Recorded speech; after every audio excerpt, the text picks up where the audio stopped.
வணக்கம் நண்பா. TNSTC recruitment செய்திகள். மாநகர போக்குவரத்து கழகத்தில் காலியாக உள்ள 532 ஓட்டுநர் பணியிடங்களை நிரப்ப ஒப்பந்த நிறுவனங்களுக்கு அழைப்பு. மாநகர போக்குவரத்து கழகத்தில் காலியாக உள்ள 532 பணியிடங்களுக்கு ஓட்டுநர்களை வழங்க விரும்பும் ஒப்பந்த நிறுவனங்களுக்கு அழைப்பு விடுக்கப்பட்டுள்ளது. சென்னை மாநகர போக்குவரத்து கழகத்தில் வழித்தடங்களில் பேருந்துகளை இயக்குவது தவிர்த்து பணிமனை ஓட்டுநர்கள் என்ற பணியிடம் உள்ளது.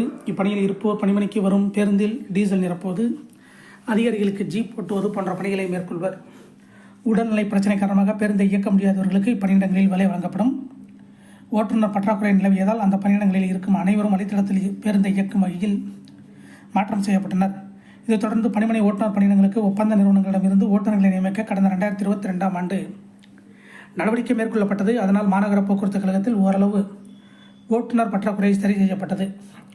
அப்போதைய டெண்டர் முடிவடைந்த நிலையில் தற்போது மீண்டும் 532 பணியிடங்களுக்கு ஓட்டுநர்களை வழங்க விரும்பும் நிறுவனங்களுக்கு அழைப்பு விடுக்கப்பட்டுள்ளது. இதில் தேர்வாகும் நிறுவனம் குறைந்தபட்ச கூலி சட்டப்படி ஓட்டுநர்களுக்கு ஊதியம் வழங்க வேண்டும், பேருந்து தொழிலாளர்களுக்கு ஏற்படும் பாதிப்புகளுக்கு பொறுப்பேற்க வேண்டும் என்பன உள்ளிட்ட விதிமுறைகள் டெண்டர் அறிவிப்பில் குறிப்பிடப்பட்டுள்ளது. இதை போன்ற போக்குவரத்து துறை அப்டேட்டுகளை உடனுக்குடன் தெரிந்து கொள்ள நம்ம சேனல் சப்ஸ்கிரைப் பண்ணுங்கள், ஷேர் பண்ணுங்கள், லைக் பண்ணுங்கள். நன்றி, வணக்கம்.